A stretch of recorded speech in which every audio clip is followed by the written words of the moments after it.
Et alors, moi, ce qui m'a marqué, c'est notamment le fait que dans votre parcours de rétablissement, j'ai l'impression qu'il y a quelque chose qui a beaucoup compté, c'est l'expression artistique. Vous en avez tous, pour vous tous, ça tient, j'ai l'impression, une grande importance. Raymond, vous êtes notamment animateur culturel, enfin en particulier animateur musical. Vous faites jouer aux échecs aussi des adolescents, je crois. Karine, vous avez fait de l'expression artistique au sein d'une association. Oui, moi, j'ai eu la chance, au cours de mon parcours, de rencontrer l'association L'Époque, qui met en place des ateliers artistiques pour les personnes souffrant de troubles psychiques, qui a été fondée par une psychologue. Et c'est une expérience. On ne parle pas de troubles psychiques pendant toutes ces activités, mais c'est une libération. L'expression artistique est une forme de libération, une façon de s'éloigner du problème, mais tout en le gardant à l'esprit. Ça s'exprime dans le rendu. C'est-à-dire, en l'occurrence, moi, c'était de la calligraphie, un travail sur le trait. Et dans mon trait, dans ma production, peut-être que mes souffrances, puisque moi, j'ai été dépressif sévère, peut-être que mes souffrances se sont retranscrites dans mes dessins, dans mes créations. Mathieu, l'écriture, c'est aussi évidemment une forme d'exutoire, non ? Sûrement. C'est un projet que j'avais en tête depuis l'âge de 15 ans. Puis j'ai écrit mes premières phrases à 19. Lorsque je suis parti au Brésil, où me sont arrivés mes premiers problèmes psychiques, j'écrivais quasiment tous les jours. Mais je n'ai à ce jour publié qu'un seul livre. J'ai dû justement différer mon plaisir d'écrire et d'abord me rétablir pour pouvoir maintenant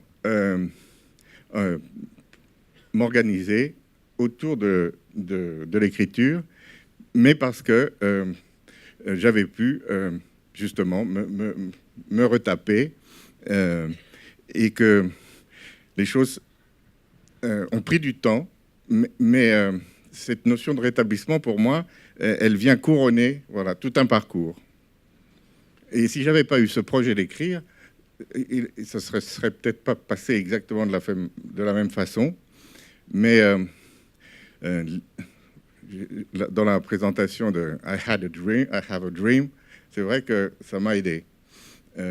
Mais toute ma vie professionnelle, j'avais ça en plus. Je noircissais quelques cahiers. Mais il fallait d'abord payer son loyer et puis arriver à travailler et apporter sa modeste participation à l'édification de la société, payer ses impôts. Et ça, j'ai fait ça en premier, disons. J'ai mangé mon pain noir et maintenant, je peux, en profiter. Et outre l'aspect alimentaire du travail, vous m'avez dit que vous voyez le travail comme un remède aussi. Alors, c'est vrai que j'ai pu travailler de mes mains. Je ne tremblais pas. Mon traitement me correspondait. La dose était bonne. Je dormais bien aussi. Du coup, je pouvais travailler de mes mains. Et c'est vrai, j'employais le travail manuel comme une sorte d'ergothérapie. J'ai été homme d'entretien dans une fondation et je travaillais sur l'électrification simple, la peinture, la maçonnerie sèche, comme ils appellent ça, le placo. Et ça j'ai beaucoup aimé, en effet. C'est très, très catalyseur, ça vous rassemble. Parce que vous ne pouvez pas gamberger si vous êtes en train de travailler sur une prise électrique ou sur peindre un radiateur. Et ça, vraiment, ça fait du bien. On est fatigué le soir, mais cette fatigue qui est saine. Une activité manuelle, c'est assez mobilisant au niveau de l'esprit pour pas que votre esprit vagabonde, enfin, justement, sur des idées éventuellement négatives. En tout cas, ça a eu cette fonction pour moi. Tout à fait, c'est du concret. Moi, ce dont j'avais besoin, c'est d'avoir mes 2 pieds sur la terre, bien en place. Raymond, alors, vous me disiez que, outre l'aspect artistique de la musique ou culturel, entre guillemets, des échecs, vous appréciez beaucoup la relation avec les jeunes, en particulier. La transmission, leur faire prendre du recul. Animateur, en quelques mots, j'ai été animateur à partir de 18 ans. Ensuite, j'ai fait de la formation. J'ai fait de la formation dans le cadre du BAFA et du BAFD. Donc j'ai rejoint une association qui avait pour fondement les valeurs de l'éducation populaire. Moi j'ai mis de la musique parce que les musiques j'aime. Donc j'ai transmis, j'ai fait découvrir et je fais découvrir encore puisque je travaille de manière partielle au GEM l'Étoile polaire. Et tous les 4e samedis de chaque mois, depuis 8 ans, je fais découvrir des artistes, des genres de musique. Et je crois, voilà, c'est bien. Les gens aiment ça, et moi aussi. Donc, travailler, je pourrais revenir sur Trépalium. Pour moi, ça n'a jamais été la douleur et la souffrance. Jamais, jamais. Travailler, ça a été le bonheur. Quand j'étais, disons, souffrant avec des enfants, je travaillais pas, j'étais en arrêt, mais lorsque je l'étais pas, j'ai eu beaucoup de plaisir à toujours travailler. Et comme formateur d'adultes, en particulier, avec beaucoup d'interrogations sur moi-même, beaucoup d'apports de différents champs conceptuels, de champs de la psychanalyse, de la sociologie, enfin des choses qui m'intéressent par ailleurs. Voilà, c'est utiliser les concepts, se servir des outils concepts pour les travailler, pour les repérer, les reconnaître et aider dans l'autonomie des autres à construire et à élaborer des concepts qui permettent en somme aussi au rétablissement et à de l'autonomie. Donc ça c'est mon côté travail avec les idées et faciliter à ce que les temps de production d'idées et de projets puissent se réaliser avec des personnes en souffrance psychique. C'est tout à fait aisé. Ils ont autant d'idées et autant de projets que n'importe qui. Le tout, c'est la méthodologie pour... Et d'ailleurs, ça marche aussi avec les autres, ceux qui sont pas malades, que la méthodologie soit appropriée, participative et permette aux autres de se mobiliser ensemble, puisque c'est du ensemble qu'on fait. Seul, si je fais un projet, je me casse la figure, c'est tragique ou c'est fanfaronnant. Ensemble, ça peut nous permettre de ne pas s'écrouler tous ensemble, de comprendre pourquoi et de s'améliorer. De tous les témoignages que j'ai pu entendre, cette idée d'aider les autres, de faire profiter de son expérience dont parlait Tim il y a quelques instants, ça a l'air d'être quelque chose d'essentiel. Alors, c'est essentiel, en effet. On ne se rétablit pas tout seul. Et puis, on reçoit énormément de ceux qu'on a la chance de croiser ou qui nous rencontrent dans toutes les étapes de ce fameux rétablissement.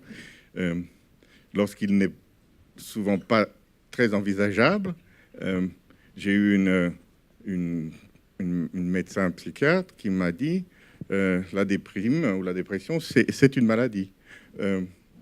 Et du coup, on guérit de maladies. Il y a eu des rencontres, en effet, et des gens qui m'ont donné des conseils, où moi-même, j'ai pu... par la façon dont je poussais mon petit wagon, j'ai pu aider les autres en disant « Ah ben oui, il y est arrivé, je peux le faire aussi ». Je crois qu'on ne peut pas parler de rétablissement sans évoquer toutes les personnes et puis tout ce qu'on fait y participe. Il n'y a pas qu'une seule définition, enfin qu'un seul élément. C'est une conjonction de choses qui s'emboîtent et qui permettent d'y arriver. Outre ce que vous nous avez déjà dit, qu'est-ce que vous diriez, qu'est-ce que vous citeriez d'important, de très important dans ce qui vous a le plus aidé dans votre parcours de rétablissement, Karine? Le partage que moi j'apporte, mais le partage que je reçois, cette interaction. J'ai participé à des groupes de parole. Et là, je me suis retrouvée à me rendre compte que je n'étais pas la seule dans ma situation. Et ça donne à réfléchir. Ça donne à réfléchir à l'autre, ça donne à réfléchir à soi. Ça permet d'avancer, ça permet de se poser des questions, d'évaluer et de quelle manière on est aussi pas coupable mais responsable.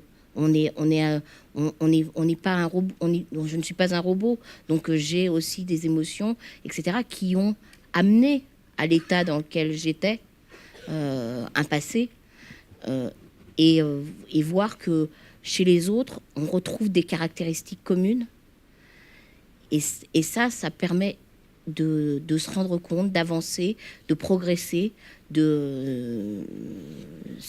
Pour moi, le partage, c'est le chemin.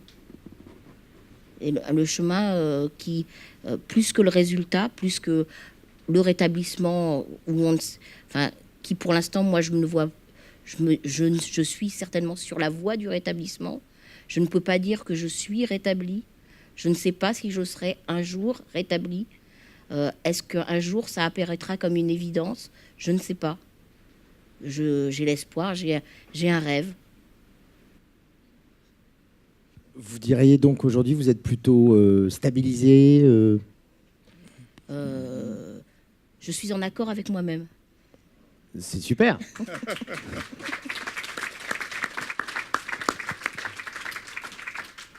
Alors justement, Karine, on peut dire 2 mots sur votre activité actuelle? Actuellement, je suis à la radio Vivre FM en tant que bénévole. J'anime une émission, une chronique hebdomadaire, tous les mardis, sur une émission de témoignage, en fait, sur le handicap et la douleur et les solutions qui y sont apportées. Et par ailleurs, j'ai eu une activité de formatrice au centre de formation de la radio Vivre FM. Le centre Sino del Duca. Voilà, cette semaine, en remplacement de mon collègue. Raymond, même question. Au-delà de ce qu'on a déjà évoqué, qu'est-ce qui a le plus compté? Qu'est-ce qui vous a le plus aidé dans votre parcours de rétablissement? Il n'y a pas une chose, ce sont 3 choses en particulier, 3 grands axes qui correspondent d'ailleurs à la naissance et à l'apparition de la maladie.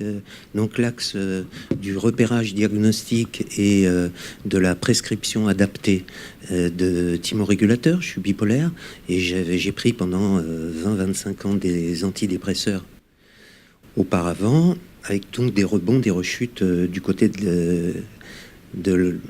du côté maniaque, du côté hypomaniaque. Donc un diagnostic que j'accepte au bout d'un certain temps. Il faut du temps pour réaliser ce diagnostic. Donc des médicaments immédiatement opérationnels. En 5 jours, je me sentais nettement mieux, nettement moins en prise avec les événements forts qui risquaient de me déstabiliser. Vraiment en 5 jours. Le deuxième plan, c'est la psychothérapie en face à face. Donc ça, c'est très important, la différenciation entre un médecin psychiatre prescripteur et un médecin ou un analyste ensemble. Et pourquoi c'est important? Parce que le médecin prescripteur donne des médicaments, c'est-à-dire que la proposition faite, c'est vous allez aller mieux parce que je vous donne des molécules qui rentrent dans votre corps. Et l'objectif du psychiatre thérapeute, c'est vous allez aller mieux parce que vous allez me donner des mots de votre corps. Donc c'est une entrée, une sortie. Et ça peut évidemment difficilement être fait. De temps en temps, c'est fait. Et c'est pas si simple de trouver 2 psys. Quand on a ces 2 accompagnants médicaux, on a un rétablissement beaucoup plus... c'est pas sûr, hein, mais voilà, ça équilibre les choses. Et le troisième volet, c'est le volet social, le volet du travail, mais le volet aussi des relations aux autres, de l'amour, de l'art, voilà. Donc le travail, pour moi, principalement, c'est d'avoir d'abord rencontré les groupes d'entraide d'Argos, donc d'avoir été très très soulagé, de la même manière que tu disais, hein, le soulagement de la rencontre des autres dans une situation de souffrance, les autres identiques à moi-même ou pas pareil, en tout cas quelque chose de très particulier qui fait que quand on voit l'état de quelqu'un qui pourrait être nous dans 10 ans, parce que son état est grave ou son état est manifestement bien amélioré, ça nous permet d'avoir des perspectives sur notre avenir. D'une certaine manière, il se peut que dans X années, je sois moi aussi mieux. En tout cas, tout n'est pas clos, puisque la dépression raconte que tout est clos à soi-même. Donc, le groupe de parole essentiel. Et puis ensuite, j'ai animé des groupes de parole. Et donc voilà, ça prend un chemin après vers le travail, dans le GEM, et du coup avec des personnes qui sont en difficulté, en souffrance psychique aussi. Donc là, il y a comme une continuité. Je ne suis pas dans le bain du travail où je dois dire ou ne pas dire. C'est très particulier le travail, j'ai toujours beaucoup de chance avec le travail. Oui. Mathieu, qu'est-ce que vous citeriez comme les éléments qui vous ont le plus aidé ? Oui. Je rejoins tout à fait ce que dit Raymond.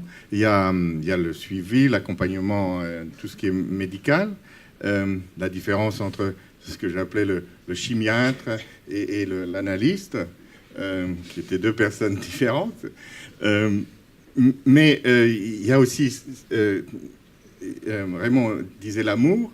Je crois qu'il y a cette force-là qui est incontournable, et qui s'est exprimée pour moi par une famille présente, tolérante ou bienveillante, ce sera le mot exact, et puis des amis fidèles. Le travail, j'ai dû donc travailler, mais j'ai fait beaucoup de différents métiers. J'ai travaillé dans la vidéo, j'ai été coursier, j'ai été chauffeur de voiture, enfin, donc plein de choses qui me permettaient de gagner un peu de sous, mais c'est vrai, il faut ces éléments. Et puis peut-être le quatrième, ce projet de soi-même que j'ai différé, mais qui était toujours là. C'est très curieux parce que j'habitais aussi chez moi. J'avais un petit studio à Paris, et c'est important. Je crois que ça fait partie aussi d'un des thèmes qui sera évoqué. Revenir dans le monde des vivants, revenir dans le monde qui interagit avec soi, avec les autres, ça c'est vraiment très très important. Je ne me suis pas replié en moi. Alors, c'était la naissance des téléphones portables. Il y a eu des transformations incroyables, et j'ai pu m'atteler, me rattacher à la locomotive. J'ai appris à taper à la machine. J'ai eu un ordinateur, un tout petit poste fixe, mais je ne me suis pas laissé déborder. J'avais peut-être pas la tête très très haut, mais je pouvais respirer. Et ça, c'est ces éléments, encore une fois, qui se sont présentés et dont j'ai su tirer le meilleur pour avancer. Est-ce que tous les trois, vous vivez à certains moments des rechutes, des périodes difficiles, et si oui, comment est-ce que vous les gérez ? Des périodes difficiles, oui, certaines fois. Je dirais que c'est surtout dans la non-activité. Ça cogite beaucoup. Et je peux avoir tendance à avoir des réflexes de dépression, sachant que moi c'était un phénomène de claustration. Donc je peux avoir tendance à rester des week-ends enfermée chez moi. Donc j'essaye de lutter contre ce phénomène. Donc je m'astreins, on va dire, même si le mot n'est pas joli, à des activités. Quel genre d'activité, quelle qu'elle soit, quel type aller de stratégie? aller marcher, aller rencontrer des amis, sortir, enfin voilà, trouver quelque chose pour échapper à ce risque quand je sens qu'il commence à pointer du nez, pardon, et c'est des fois j'échoue, hein, mais une journée c'est bon. Après on dit que quand on est dépressif ou quand on a une maladie, on a un problème de volonté. C'est vrai quand on est au fin fond de la dépression, mais on se donne quand même beaucoup de coups de pied aux fesses. On est quand même un peu obligé. Voilà. Est-ce que, à contrario, il y a des... Enfin, quels ont pu être les... Enfin, c'est vrai qu'on imagine assez facilement qu'il y en a, mais les difficultés que vous avez rencontrées, et au-delà, les choses qui vous ont manqué ou qui vous manquent aujourd'hui, où vous vous dites il faudrait une aide dans ce domaine-là qui n'existe pas. La non-reconnaissance de la maladie. C'est-à-dire que quand j'ai commencé, moi, une véritable forme de dépression, j'avais une tension extrêmement basse, j'étais pas bien, je dormais pas. Et les médecins sont encore assez réticents à qualifier de dépression. Et ce qu'on m'a proposé, c'était des vitamines. Donc, c'est... Voilà. Après, j'ai fait d'autres expériences où je suis allée pousser la porte de l'Élan Retrouvé pour changer de psychiatre, voyant que celui que j'avais ne me convenait pas, ou en tout cas ne comprenait pas ma problématique. Et au départ, on m'a dit si vous êtes suivi, c'est pas la peine de venir. Finalement, on a accédé à ma demande, mais c'est tout le temps, on combat contre sa maladie, mais on combat contre la société. En tout cas, moi, c'est comme ça que je l'ai vécu. Et apparemment, Mathieu a une autre expérience où il a rencontré des personnes qui l'ont entendu. Donc, ça a été pour moi tout le temps faire œuvre de ténacité, de ne pas me laisser abattre, de prendre les choses en main, l'empowerment. Véritablement, puisque je n'étais pas un patient face à un médecin qui me dictait vous faites ci, vous faites ça, puisque je ne trouvais pas je n'ai pas toujours trouvé, j'en ai trouvé après, mais d'écoute qui correspondent à ma maladie, à mon besoin de l'époque. Donc ça a été toujours essayer de trouver, essayer de chercher, ne pas m'arrêter aux premières analyses. Et c'est, je pense que c'est cette force de caractère mauvais caractère, qui m'a poussée. Comme quoi, il n'y a pas de manque de volonté, en réalité. Non, mais c'est anesthésié par la maladie. Naturellement. Qu'est-ce que vous n'avez pas évoqué dans votre parcours de rétablissement que justement vous voudriez évoquer? L'engagement. J'ai dit que j'étais très à l'aise avec l'éducation populaire et donc pendant une vingtaine d'années, j'ai bossé avec des associations qui vont dans ce sens. Je lirais l'engagement avec il y a une petite... un sigle qui dit... la zone proximale de développement, c'est en psychologie, je ne sais pas trop quoi. En tout cas, la zone proximale de développement, c'est considérer qu'une personne ou un groupe a toujours une possibilité de faire un peu plus. Elle ne le sait pas, elle a la possibilité. L'objectif de ceux qui sont avec eux, dans n'importe quel domaine, c'est de leur proposer un travail complexe, difficile, et de les aider à éventuellement mettre en place des choses pour que ça se fasse. Et on atteint, que ce soit pour les groupes ou les personnes, des étonnements parce qu'on atteint du mieux.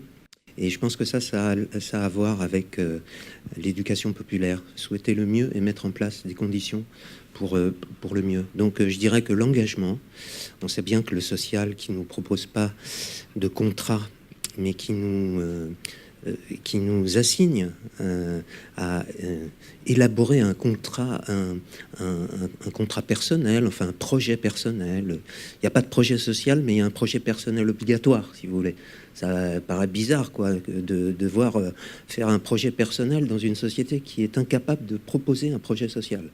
Donc, moi, je suis plutôt pour l'engagement et pour la lutte. Comme ils veulent, hein, comme on veut, comme on le sent, à chaque âge, dans chaque direction. En tout cas, moi, je vais... L'engagement est aussi mon rétablissement, parce que comme la société est torchée, malade, elle a besoin d'être établie aussi. Donc, il y a une interaction entre ça.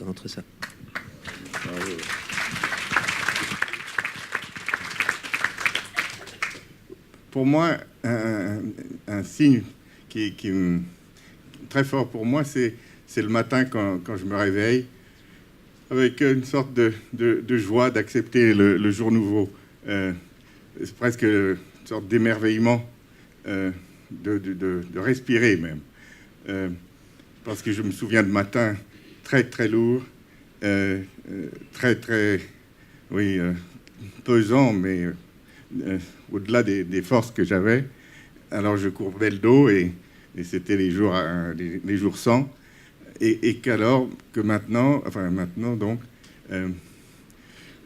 le monde n'est pas toujours si plaisant à vivre, où il y a beaucoup de tragédies, mais au moins d'avoir restauré ce petit espace de paix et intérieur, et de se dire que il fallait bien courber le dos pour pouvoir vivre ce moment maintenant, et que la vie est belle.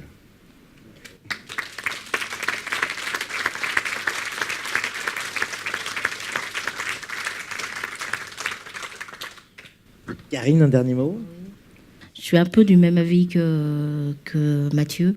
C'est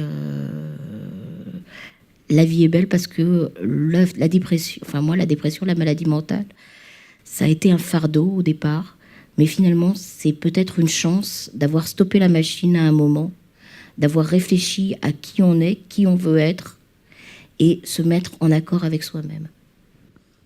Merci à tous les trois. Merci à vous. Karine, Mathieu, Raymond. Merci.